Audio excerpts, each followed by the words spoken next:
Hi and welcome to Ali Lives Well on Less.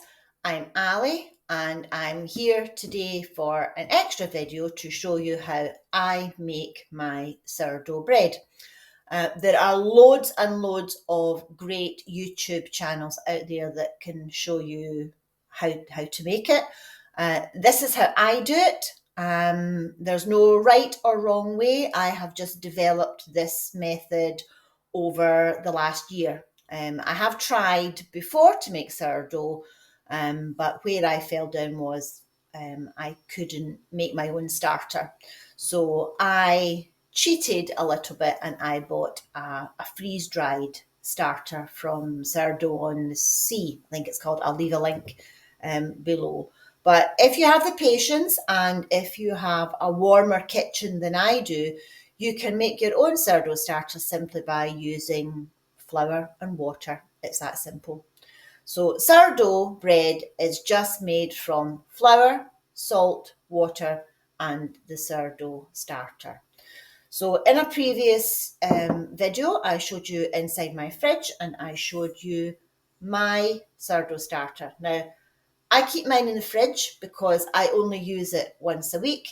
So if you keep your sourdough starter out on the counter at room temperature, you will need to feed it more often than I do, and then you end up with more starter than you probably need, unless you're baking every other day. And that's where people get into a fankle, here's a good word for you, about sourdough discard.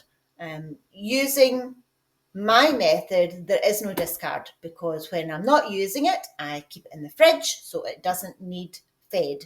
And I take it out the day before to bring it up to room temperature, give it a big spoonful of flour and a little bit of water to get it going again.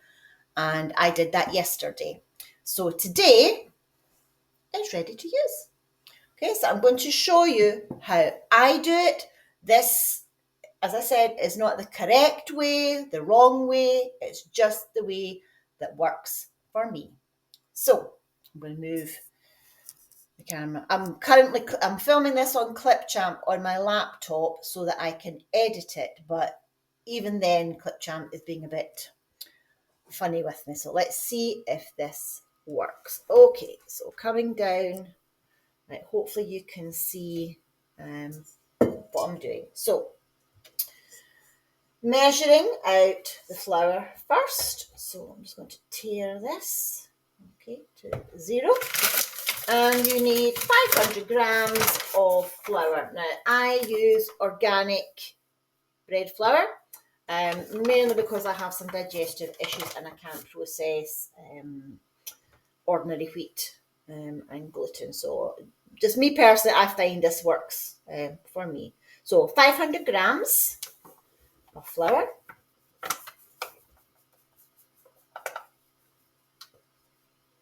Keep going, keep going, keep going. 506. Nah, it'll do. Okay, you need 10 grams of salt.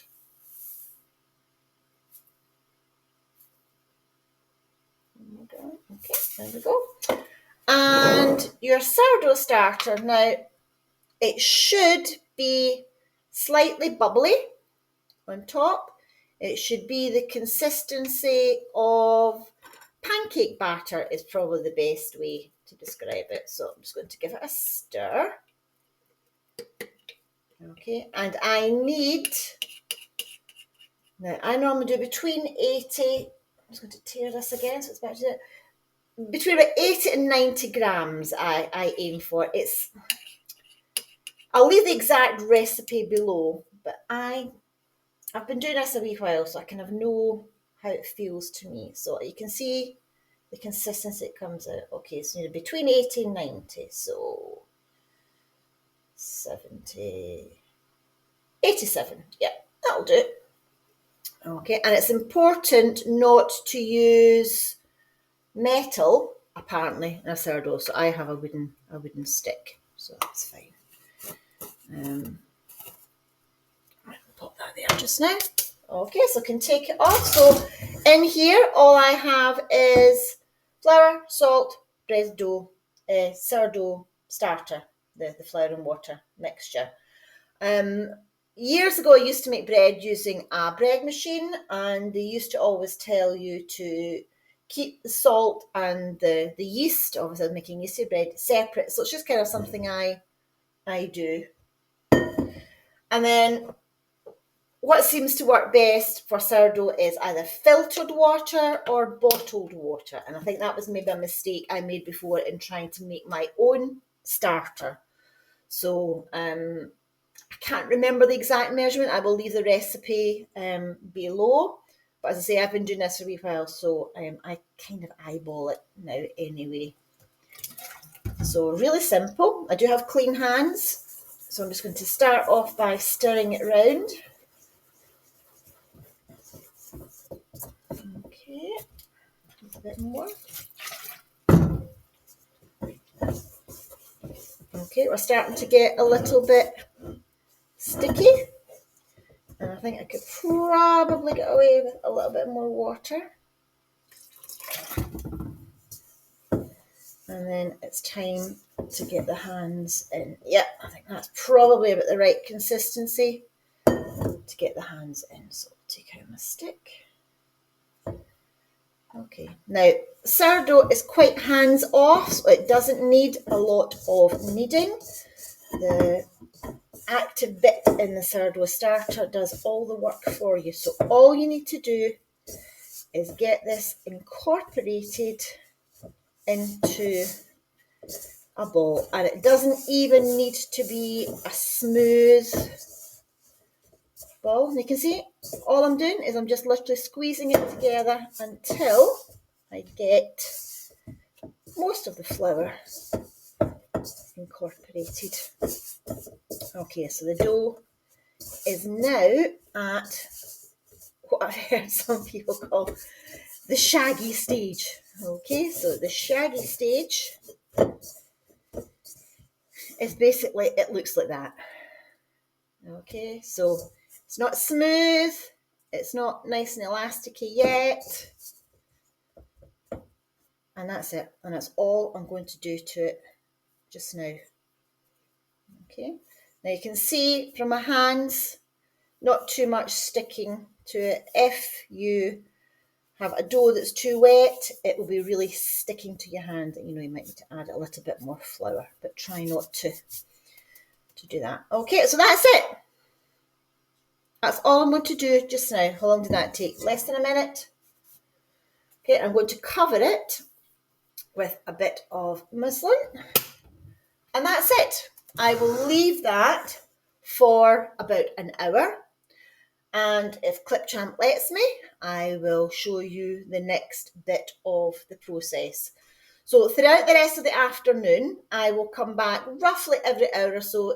You don't need too very long, and all you're going to do is give it a little bit of a knead and a squeeze and a pull, and you'll see the magic happen. So I'll see you in a moment, hopefully. Okay, and we're back. Now, it's been nearly 2 hours since the last clip that you've seen. I had to take Miss Luna out for a WLK because she's in one of those moods today, full of energy, so it's challenging, shall we say, to get things done. So I'm going to move the camera down. Okay, and you can see still shaggy dough. Okay, and all I'm going to do, let's see if I can keep you in shot. Right, okay. And all I'm going to do, I've got nice clean hands, I've just washed them, is just squeeze and roll. Okay. Right, it's easier if I do it this way. So all I'm going to do is pull up a bit and knead it in. Pull up a bit, knead it in. Pull up a bit, and so on. And then all I'm doing is turning the bowl.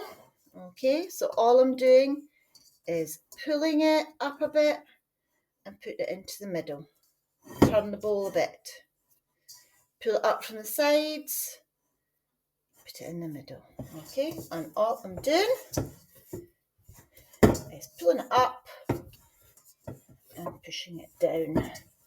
And already you can see, I'm going to hold it up, it's starting to look like Okay, now I'm just going to keep doing this for the next few hours, and by the time it's ready to go into the baking stage, that will be completely smooth. Now, I don't think Clipchamp is going to let me add more clips to this, so I'm just going to jump ahead a little bit. Okay, so a little bit of sticky fingers, but that's okay. It's coming off quite easily. So every hour or so, or every time I'm passing, all I'm going to do is stretch and fold the dough. I don't need to do hard kneading. You can see I'm doing it with one hand. Okay, so all I'm going to do is put it into my Le Creuset dish. I'm going to line it with some greaseproof paper. And if you don't already know this tip, scrunch it up first. And then it stays put wherever you put it. So I just line my Dutch oven, cast iron casserole. This just happens to be a Le Creuset that I rescued from my late uncle's house. And when it's time, after a good few hours of kneading, stretching and rolling, all I will do is put the dough in the middle there, put the lid on and leave it overnight.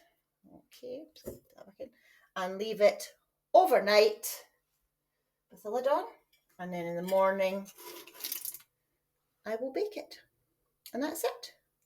So hang on, I'm just going to wash my hands and then come back. Okay, clean hands. I'm going to move you back up again. Okay, so, I'm just going to cover.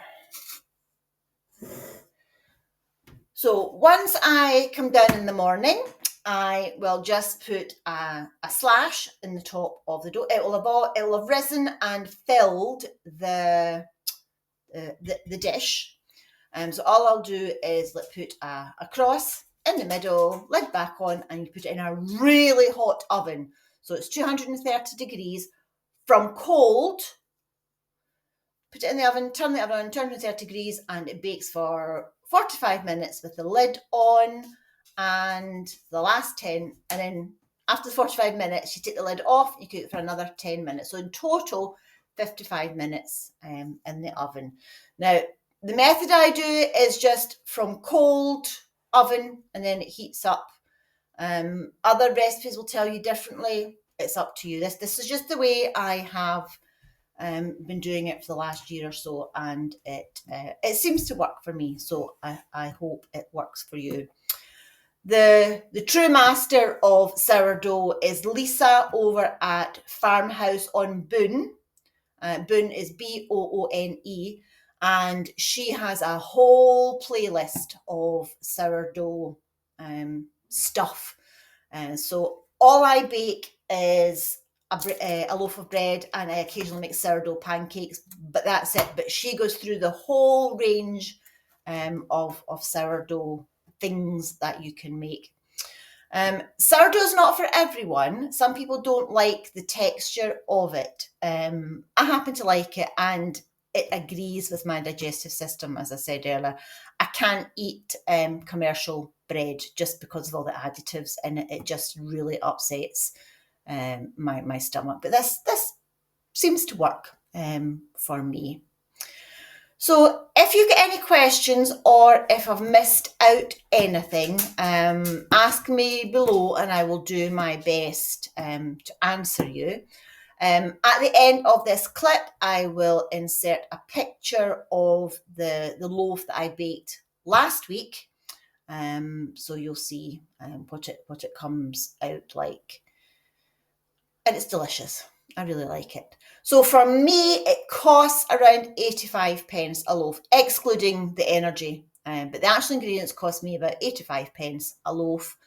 If you're not using organic flour, obviously that brings the cost down a lot more.